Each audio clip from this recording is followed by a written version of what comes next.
नमस्कार मेरे बोर्ड के योद्धाओं, आप सभी का स्वागत है मेरे अपने प्यारे से YouTube चैनल पर।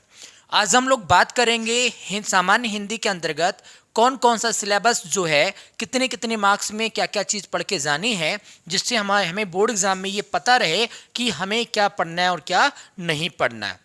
उसके साथ साथ हम डिस्कस करेंगे कि मॉडल पेपर अर्थात आपका जो पेपर है वो बोर्ड एग्जाम का जैसा आएगा तो उसका सिमिलर बोर्ड एग्जाम का पेपर जो है मॉडल पेपर वो आपके साथ डिस्कस किया जाएगा, आपको दिखाया जाएगा कि आपका जो पेपर है वो इस तरह से बनकर आपके एग्जाम में आएगा। चलिए स्टार्ट करते हैं। तो जैसा कि आप देख पा रहे होंगे कि आपको क्या करना है, हिंदी का पेपर जितने भी पेपर्स हैं उनमें सबसे ज़्यादा लेंथी है।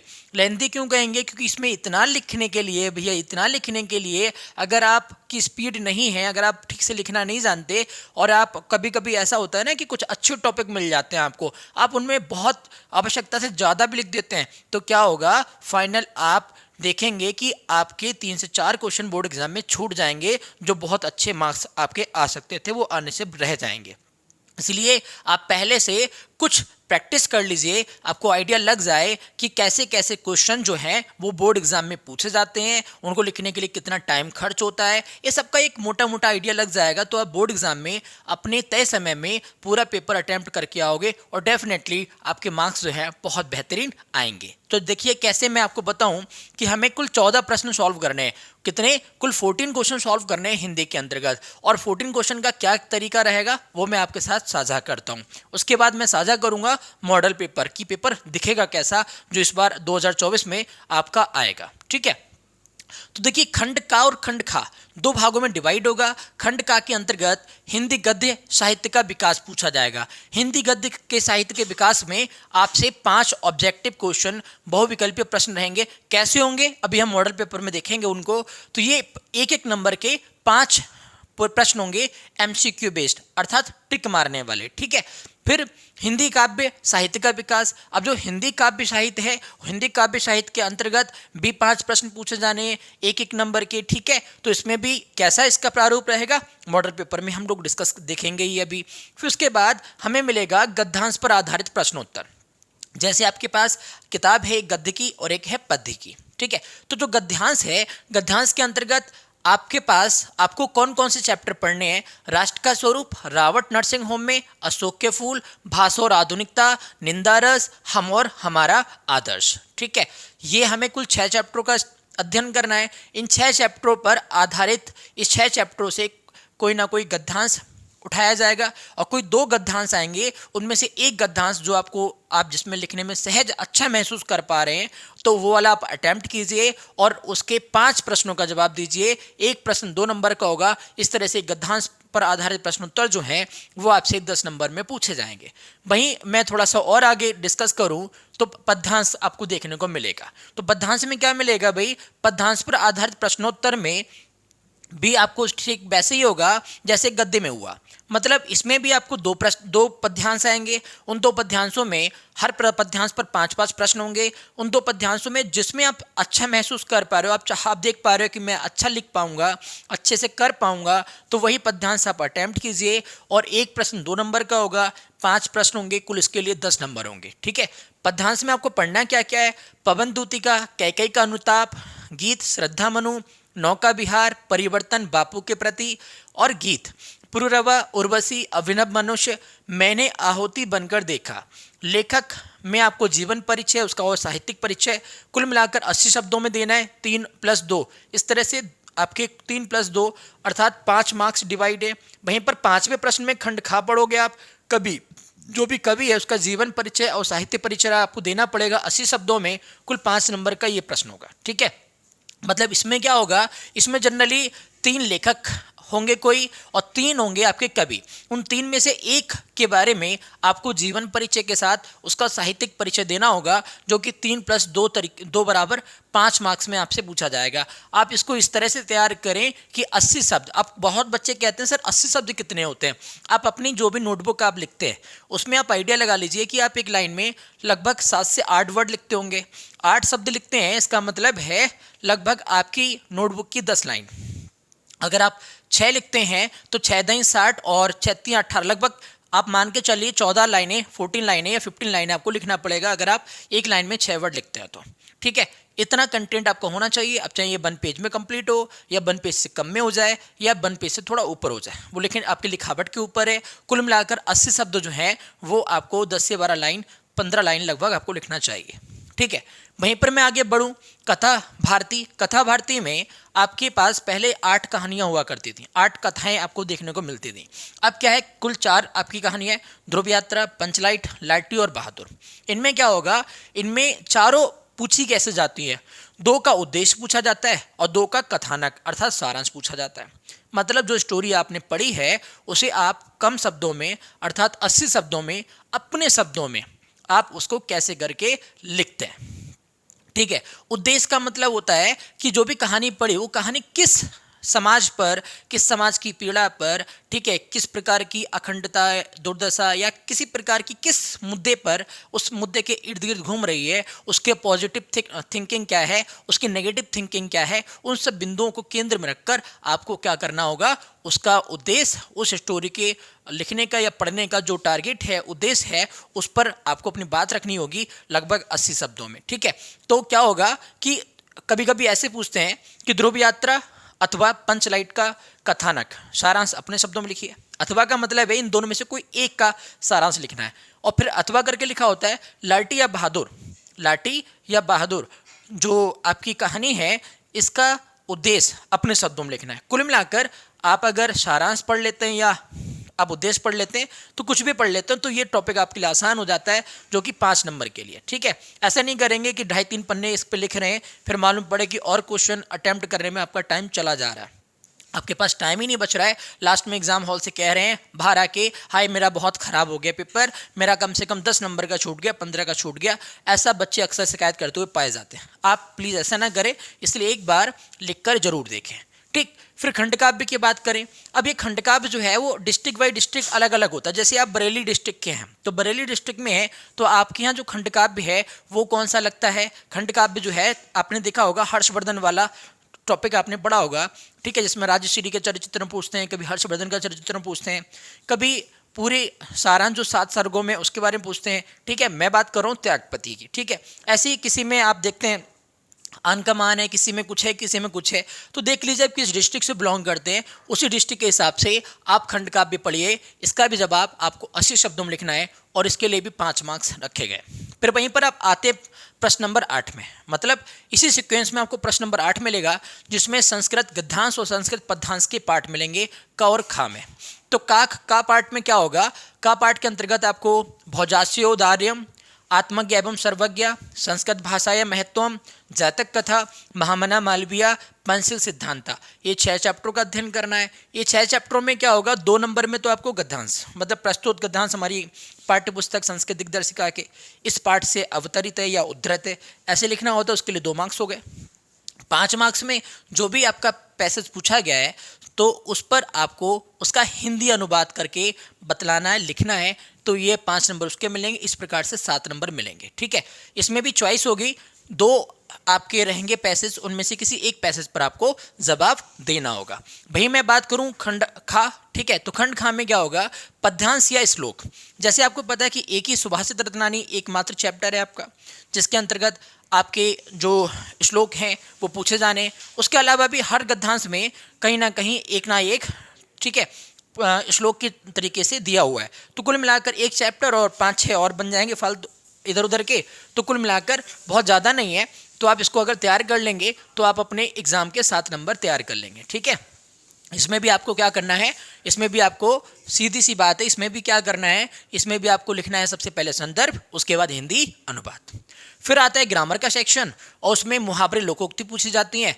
इसमें भी आपके पास चॉइस होती हैं। ठीक है, 3 से 4 प्रश्न होते हैं जिनमें आपको 2 प्रश्नों का जवाब देना होता है। लगभग 4 प्रश्न होते हैं और 2 प्रश्नों का जवाब देना है एक नंबर में और उसके लिए आपको 2 मार्क्स मिलते हैं। ठीक है, फिर थोड़ा सा और आगे बढ़ते हैं तो गद्यांश या पद्यांश मिलता है आपको। ठीक है, तो गद्यांश या पद्यांश का मतलब है एक थोड़ा सा नए सिलेबस के अकॉर्डिंग अब आपका आपपठित पद्यांश या आपपठित गद्यांश पूछा जाता है। बहुत बच्चे गद्यांश में अपने आप को सहज महसूस करते हैं या कुछ बच्चे पद्यांश में। तो गद्यांश या पद्यांश आपपठित होगा, वो आपके पाठ्य पुस्तक में नहीं होगा, आपने जीवन में पहले कभी नहीं पढ़ा होगा। ऐसा गद्यांश या ऐसा पद्यांश रहेगा। ठीक है। और एक प्रश्न 1 नंबर का होगा, इस तरह से 5 नंबर में गद्यांश या पद्यांश रहेगा जिसका आपको जवाब देना होगा। फिर वहीं पर प्रश्न नंबर 11 में 11 जो है का ख ग घ ये 4 भागों में डिवाइड होगा, जिसमें शब्दों में सूक्ष्म अंतर पूछे जाएंगे, शब्द युग्म, ठीक है। तो इन शब्द युग्म 1-1 नंबर के, जैसे बराबर 2 नंबर बन जाएगा। फिर यहाँ पर पूछा जाएगा कि अनेकार्थी शब्द, एक शब्द के अनेक अर्थ होते हैं, तो वो पूछा जाएगा 1-1 नंबर में, ठीक है। 2 प्रश्न होंगे। अनेक शब्दों के लिए एक शब्द, ठीक है, तो अनेक शब्दों के लिए एक शब्द भी आएगा 1-1 करके 2 नंबर में। बाकी संशोधन, ठीक है, त्रुटि पहचानने के लिए आएगा, उसको संशोधित करने के लिए आएगा, 1-1 नंबर में 2 प्रश्न पूछे जाएंगे, ठीक है।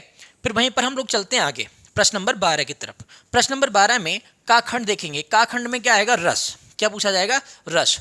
और रस में कौन कौन से आपको पढ़ने हैं, श्रृंगार रस पढ़ना है, वीर रस पढ़ना है, करुण रस पढ़ना है, हास्य रस पढ़ना है, शांत रस पढ़ना है। मतलब ये 5 रस का अध्ययन करना है। और ये जो रस है वो परिभाषा प्लस उदाहरण आपका बराबर 2 नंबर का एक रस आ जाएगा। मतलब 5 परिभाषाएं उदाहरण से पढ़ते हैं तो आपको एक परिभाषा आपके एग्जाम में देखने को मिल जाएगी। वहीं पर हम चलें अलंकार में, तो खंड खा जो है वो अलंकार का आएगा। उसमें अनुप्रास, यमक, श्लेष, उपमा, रूपक, उत्प्रेक्षा, संदेह, भ्रांतिमान, लगभग ये 9 आपके क्या है अलंकार। तो अलंकार में भी वही रहेगा सिस्टम कि आपकी परिभाषा और उसका आपको उदाहरण लिखना होगा। 1-1-2 मार्क्स इसके लिए भी है। वहीं पर हम चलते हैं इसके खंड गाप की तरफ। तो गाप में पूछा जाएगा छंद। छंद में चौपाई, दोहा, सोरठा, कुंडलिया, ये 4 परिभाषाएं विद उदाहरण विद एग्जाम्पल आप इनको अध्ययन करेंगे और लिख के आएंगे तो आपको 2 मार्क्स मिलेंगे, ठीक है। वहीं पर हम लोग चलते हैं प्रश्न नंबर 13 पर।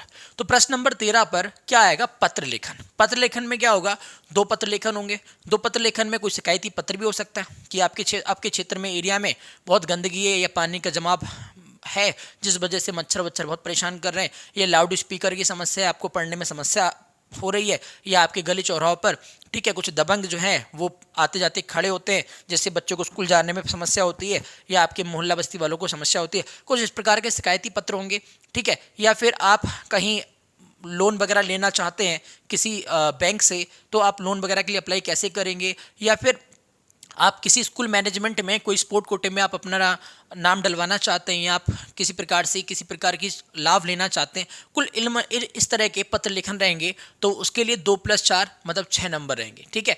ऐसे निबंध लेखन की बात करें तो निबंध लेखन में जैसे आप जानते हैं आतंकवाद हो गया, ठीक है, साहित्य एक दर्पण हो गया, ऐसे ही हम लोग बात करें नारी की शिक्षा हो गई, ठीक है, प्राचीन काल में और वर्तमान काल में, ऐसे हम लोग बात करें कोरोना महामारी हो गई, ठीक है। ऐसे ही बहुत सारे प्रश्न जो हैं वो आपके जनरली पूछे जाते हैं। आपके विज्ञान के ऊपर टॉपिक पूछा जाता है, विज्ञान अभिशाप और वरदान के रूप में। तो इस प्रकार से आपके 4 से 5 निबंध रहेंगे, उनमें से कोई एक निबंध आपको सिलेक्ट करना है और आपको वहाँ पर उसके बारे में लिखना है 9 नंबर में, ठीक है। तो आप देख पा रहे होंगे कि प्रश्न जो प्रारूप है प्रश्न पत्र का वो लगभग 14 प्रश्न रहेंगे, और 14 में भी काखा गा करके बना हुआ है। इतना लेंथी पेपर होगा, 3 घंटे 15 मिनट में आपको उसको अटैम्प्ट करना है, और अटैम्प्ट करना है 100 नंबर में पेपर रहेगा। इसको करने के लिए आप अभी से 2-3 प्रैक्टिस सेट लगा लेंगे तो एक आपको आइडिया लग जाएगा कि कितना लिखना है। बेफालतू का लिखने से बचें, है ना, क्योंकि मैंने देखा है कुछ बच्चे निबंध से शुरू कर दिए कहानी, और निबंध आ गया उनके हिसाब का, मान लो प्रदूषण आ गया तो वो ध्वनि प्रदूषण लिख रहे हैं, वो लिख रहे हैं वायु प्रदूषण, वो लिख रहे हैं मृदा प्रदूषण, मतलब प्रदूषण ही प्रदूषण कॉपी में करे पड़े हैं। मालूम पड़ा 7-8 पन्ने भर डाले, आधा समय निकल गया केवल प्रदूषण लिखने में, मार्क्स केवल 9 मिलने, बाकी बचा वो पेपर अटैम्प्ट ही ना किया। जब पूरा पेपर अटैम्प्ट ही ना करेंगे तो ओवरऑल मार्क्स आपके कम रहेंगे। ऐसा गलती आप ना दोहराएं, ठीक है। अब देख लेते हैं मॉडल पेपर, ठीक है। सामान्य हिंदी के अंतर्गत पेपर आपको दिखेगा कैसे, जैसे इस बार का जो एग्जाम में पेपर पूछा जाएगा तो वो पेपर होगा कैसा, मैं उसका प्रारूप आपके सामने रखता हूँ। देखिए भाई, सामान्य हिंदी के अंतर्गत मैंने आपको कहा समय रहेगा 3 घंटे 15 मिनट का, और पूर्णांक रहेगा 100 नंबर का। इसमें कुछ इंस्ट्रक्शन लिखे होंगे कि प्रारंभ के 15 मिनट जो है वो परीक्षार्थियों को प्रश्न पत्र पढ़ने के लिए निर्धारित हैं, मतलब काम करने के लिए केवल 3 घंटे का समय रहेगा। 15 मिनट आप केवल पेपर को पढ़ सकते हैं, या अन्य जो भी वर्क वगैरह हैं उनको आप कर सकते हैं, लेकिन सॉल्व करने के लिए 3 ही घंटे मिलेंगे आपको। और निर्देश दिया हुआ है कि संपूर्ण प्रश्न पत्र 2 भागों खंड का और खा में विभाजित रहेगा, और सभी प्रश्न जो है अनिवार्य। खंड का में क्या है, खंड का में मैंने आपको बोला गद्यांश के रहते हैं 5 प्रश्न, तो मैंने अभी थोड़ी देर पहले आपको बताया था किस तरह से पूछे जाएंगे। जैसे देखिए प्रश्न नंबर 1 में क ख ग घ अंगा, ठीक है, ये प्रश्न पूछे गए। नास्तिक उपाख्यान के लेखक हैं, ब्राह्मण पत्र के संपादक हैं, आवारा मसीहा के लेखक हैं, कलम का सिपाही या पथ के साथी। इस प्रकार से 5 प्रश्न पूछ लिए इन्होंने और 5 प्रश्न एक एक नंबर के हैं। इस प्रकार से 5 प्रश्न आपके ऑब्जेक्टिव हैं, ठीक है। ऐसे ही आप प्रश्न नंबर 2 पर चलेंगे तो वहाँ पर जयचंद प्रकाश किसकी रचना है, द्विवेदी युग की रचना है, सम्मान राष्ट्र कवि का किसे मिला, तार सप्तक का प्रकाशन वर्ष क्या है, प्रगतिशील लेखक संघ की स्थापना कैसे हुई या कब हुई। तो ये 5 प्रश्न जो हैं वो आपके पूछे जाएंगे प्रश्न नंबर 2 के अंतर्गत, और ये पद से संबंधित होंगे, एक एक नंबर के होंगे, ठीक है। आप इसको भी देख लीजिएगा कैसे पेपर में आपको देखने को मिलेगा। वहीं पर चलेंगे प्रश्न नंबर 3 की तरफ। मैंने आपसे कहा 2 गद्यांश पूछे जाएंगे, उन 2 गद्यांशों में से कोई एक गद्यांश पर आपको प्रश्न 5 अटेम्प्ट करने हैं और आपको 5 प्रश्न के जवाब लिखने हैं। जैसे कि आप देख पा रहे होंगे प्रश्न 3 में एक गद्यांश ये लिखा हुआ है और इस पर 5 प्रश्न दिए हैं। गद्यांश के पाठ और लेखक का नाम, रेखांकन 10 की व्याख्या, 2 प्रश्न तो ये सिलेक्ट रहते ही हैं और 3 प्रश्न जो हैं वो पैराग्राफ पर आधारित होंगे जिनको आप पढ़कर समझकर अपनी भाषा में जवाब दे सकते हैं, ओके। अथवा करके आप जैसे ये वाला पैराग्राफ आपको लग रहा है कि आप इसमें लिखने में बहुत सहज महसूस नहीं कर पा रहे, तो आपके पास चॉइस होती है, आप दूसरा पढ़ के भी सिलेक्ट कर सकते हैं, आप इसको भी लिख सकते हैं, ठीक है, इसको भी लिख सकते हैं। इस पर भी आपके 5 प्रश्न होंगे, क्लियर। ऐसे ही आपके रहेंगे पद्यांश। अब मैंने आपको बोला था पद्यांश के लिए, तो पद्यांश देख पा रहे होंगे आप, आपके सामने 2 पद्यांश निकल कर आ गए अथवा करके, मतलब या तो आप इस प्रश्न का जवाब, इस पद्यांश को पढ़िए और उस पद्यांश से संबंधित 5 प्रश्न लिखे गए, इन प्रश्नों का उत्तर दीजिए, या फिर अथवा लिखा हुआ है, या फिर ये करिए, या फिर आप ये वाला जवाब दीजिए, ठीक है। ऐसे चलते हैं प्रश्न 5 पर। इसमें देखिए लिखा है निम्नलिखित में किसी एक लेखक साहित्यिक परिचय देते हुए प्रमुख रचनाओं को लिख लीजिए। साहित्यिक परिचय देना है आपको, रचनाएं उनकी मुख्य जो है वो बता देनी है। अब ऐसे 3 प्रश्न रहेंगे, उन 3 प्रश्नों पर किसी एक प्रश्न पर आपको लेखक का साहित्यिक परिचय देते हुए उनकी रचना लिखनी है और 3 + 2 5 नंबर में इस तरह से पूछा जाएगा। वहीं पर हम चलें इसके खा पाठ पर, तो इसमें किसी एक कवि का साहित्यिक परिचय पूछा जाएगा। जैसे कि आपको 3 प्रश्न दिख रहे हैं, इस तरह से आपके बोर्ड एग्जाम में, आपके पेपर में आपको नजर आएगा, ठीक है। ऐसे चलते हैं क्वेश्चन नंबर 6 की तरफ। तो लाठी अथवा पंचलाइट, कहानी की कथा वस्तु अपने शब्दों में लिखना है। कथा वस्तु का मतलब है जो कथानक आपने पढ़ा, जो भी उसका सार निकला, जो भी आप सिंपल भाषा में उसको समझ पाए, उसको एक्सप्लेन कर दीजिए। और फिर या तो बहादुर और ध्रुव यात्रा कहानी के उद्देश्य के बारे में आपको एक्सप्लेन करना है, ठीक है। मैं आपको बताया था 5 नंबर में ये पूछा जाएगा। फिर वहीं पर पार्ट शुरू हो जाएगा आपका खंड काव्य का। तो खंड काव्य जैसे मैंने आपको बोला, कुछ डिस्ट्रिक्ट में रश्मि रथी है, कुछ में मुक्ति है, कुछ में सत्य की जीत। ऐसे ही आलोक व्रत है, कुछ डिस्ट्रिक्ट में चलती है, और त्यागपति जो है वो हमारे बरेली डिस्ट्रिक्ट में चलती है, श्रवण कुमार जो है वो कहीं और डिस्ट्रिक्ट में चलती है। तो आप सब देख लें, आपके सबके क्वेश्चन बैंक या आपके सबके गाइड या आपके पास जो भी स्कूल में आपको अध्यापक पढ़ाते होंगे उन्होंने आपको बता दिया होगा कि आपके क्षेत्र में आपको कौन सा खंड काव्य का अध्ययन करना है, ठीक है। ऐसा नहीं कि कोई भी करेंगे, जो आपके है उसमें करेंगे, ठीक है। जैसे अब आप हमारे यहाँ मान लो त्यागपति है, तो त्यागपति खंड काव्य की प्रमुख विशेषताओं पर प्रकाश डालिए, ये आ गया। अथवा सम्राट हर्षवर्धन की चारित्रिक विशेषताएं, मतलब एक कैरेक्टर पे प्रश्न रहेगा और एक कथा वस्तु पे रहेगा। तो कैरेक्टर में 2 कैरेक्टर आपके इंपॉर्टेंट हैं, राजश्री का कैरेक्टर पढ़ लीजिए, उनकी बहन है, या फिर आप स्वयं हर्षवर्धन पे पढ़ लीजिए कि कितने बड़े त्यागी और सम्राट, कितने बड़े त्यागी वीर योद्धा सम्राट थे ये, है ना। तो हर्षवर्धन के बारे में पढ़ लीजिए, इनकी जो बहन है राजश्री उनके बारे में चरित्र पढ़ लीजिए, या फिर आप जो भी आप पढ़ें खंड का उसके बारे में आप 80 शब्दों में पूरा निचोड़ लिख के दिखा सकते हैं, क्लियर। चलिए आगे बढ़ते हैं। खंड का में इतना पूछा गया, 50 नंबर का खंड खा शुरू होता है। खंड खा में पहला ही प्रश्न आपको देखने को मिलता है 8 का के रूप में। ये संस्कृत का पहला प्रश्न है और ये अभी इतना ही पूछा जाता है, पहले संस्कृत में बहुत कुछ आता था, ठीक है। अब इसमें क्या होगा, गद्यांश के 2 देखिए, 2 आपको गद्यांश दिख रहे हैं, का और फिर अथवा करके लिखा हो ये वाला, ठीक है। अब आपको इसमें क्या करना है, इसमें आपको पहले तो संदर्भ लिखना है, साथ संदर्भ मतलब संदर्भ सहित हिंदी में अनुवाद करना है, मतलब आपको संदर्भ लिखना है। संदर्भ कैसे लिखते हैं मैंने आपको बताया था कि प्रस्तुत गद्यांश हमारी पाठ्य पुस्तक संस्कृत दिग्दर्शिका के इस पाठ से, जो भी पाठ है उस पाठ का नाम लिख दीजिए, इस पाठ से उद्धृत है या अवतरित है, ठीक है। और उसके बाद आप लिखते हैं हिंदी अनुवाद, और किसका हिंदी अनुवाद कर रहे हैं आप, अतीत प्रथम कल पे dot dot dot dot dot करके लास्ट में प्रचार इस तरह से लिख दिया आपने, है ना, और उसका हिंदी अनुवाद कर दिया। ऐसे ही इसका या फिर इसका ऐसे करते हैं, ठीक है। ऐसे ही आप देखेंगे इसका फिर काव्य का पार्ट आ जाता है, पद्य का। पद्य में क्या होगा, 2 आपके श्लोक होंगे, उनमें से किसी एक श्लोक का संदर्भ लिखना है, पहचान के बताने कौन सी चैप्टर से है, और वही और उसके बाद आपको इसका हिंदी अनुवाद करना है, ठीक है। ऐसे प्रश्न नंबर 9 पे चलेंगे। प्रश्न नंबर 9 में क्या होगा कि लोकोक्ति और मुहावरे होंगे। लोकोक्ति और मुहावरे में क्या होगा, 4 मुहावरे या 4 लोकोक्तियों में 2 लोकोक्ति 2 मुहावरे या ऐसे कुछ रहता है। तो एक एक नंबर में आपको 2 का जवाब देना है, ठीक है। ये आप नया भी पढ़ के जाते हैं तब भी आप जवाब दे देते हैं, कोई ऐसा इशू नहीं है। प्रश्न नंबर 10 में आपको कह रहा था आप पठित रहेगा। आप पठित का मतलब ये आपकी ना तो पाठ्य पुस्तक में होगा ना आपने कभी पढ़ा होगा। ये कोई भी छाप देंगे आर्टिकल, किसी हो सकता है न्यूज़पेपर का आर्टिकल हो सकता है कोई है ना महान व्यक्ति, महान राइटर, महान कवि का कोई छोटा सा पैराग्राफ ले लिया और उस पर उन्होंने 5 प्रश्न बना के रख दिए या 4 प्रश्न बना के रख दिए, तो इस तरह से प्रश्न रहेंगे, ठीक है। आप गद्यांश ना लिखना चाहो तो आप चॉइस होगी आपके पास, आप पद्य के ऊपर पद्य को समझकर उसके आप जवाब दे सकते हैं प्रश्नों के, ठीक है। तो इस तरह से रहेगा। ऐसे प्रश्न नंबर 11 आप देख पा रहे होंगे कि इसमें शब्द युग्मों का सही अर्थ चयन करना। जैसे अनल अनिल, अनल अनिल पढ़ने में सेम लग रहे हैं लेकिन इनके अर्थ अलग अलग होंगे। कौन से होंगे? ऐसी तरणी और तरणी है, इनमें क्या डिफरेंस होगा, ऐसे करके आपको ऑब्जेक्टिव होंगे और आपको आंसर देके आगे बढ़ जाना है। वहीं पर आप देखेंगे किसी एक शब्द के 2 अर्थ लिखना है, तो जैसे अर्थ और गुरु 2 चीज़ें हैं। अर्थ माने धन होता है और अर्थ माने मीनिंग भी होता है, ठीक है, मतलब भी होता है उसका। तो ऐसे ही आप देखते हैं भाई गुरु है, अब हर चीज़ के 2 अर्थ हैं, तो 2 अर्थ कौन कौन से होंगे, तो उन 2 अर्थों को आपको समझाना है, ठीक। ऐसे ही आप आगे बढ़ेंगे तो इसमें आपको बोला एक शब्द लिखना है जिसकी आशा ना हो या जिसका वर्णन ना किया जाए। ऐसे करके 4 ऑप्शन है, इन 4 ऑप्शन में कौन सा सही है कौन सा सही नहीं है ये आपको सिलेक्ट कर रहा है, ठीक है। इसका सोल्यूशन जो है ना, मैं आपको टेंशन मत कीजिए, मैं आपको एक एक चीज़ पूरे क्लास में आपको एक्सप्लेन करूंगा, तो इतना टेंशन लेनी नहीं है। सिर्फ आप समझ लीजिए पेपर का पैटर्न क्या रहेगा, उसके बाद हम एक एक टॉपिक उठाएंगे और एक्सप्लेन करते चले जाएंगे। आपकी पूरी बोर्ड एग्जाम की तैयारी हम कराएंगे अपने प्लेटफॉर्म पर, ठीक है। ऐसी घा पाठ में क्या होगा, 2 वाक्यों को शुद्ध करके लिखना है। 2 वाक्य मतलब 4 प्रश्न होंगे, इन 4 प्रश्नों को पढ़िए, इन 4 प्रश्नों में जो भी त्रुटि है उसको दूर कीजिए और उसको ठीक तरह से लिख दीजिए, ठीक है ना। ऐसी प्रश्न नंबर 12 में का और खा और गा 3 भागों में डिवाइड होगा, तो इसमें भी चॉइस होती है करोड़ रस या बीर रस में कोई एक रस के बारे में उदाहरण से व्याख्या कर दीजिए। रूपक या श्लेष, चौपाई, सोरठा या कुंडली में से किसी एक छंद की परिभाषा दे दीजिए। इस तरह से प्रश्न रहते हैं 2-2 नंबर में, क्लियर है।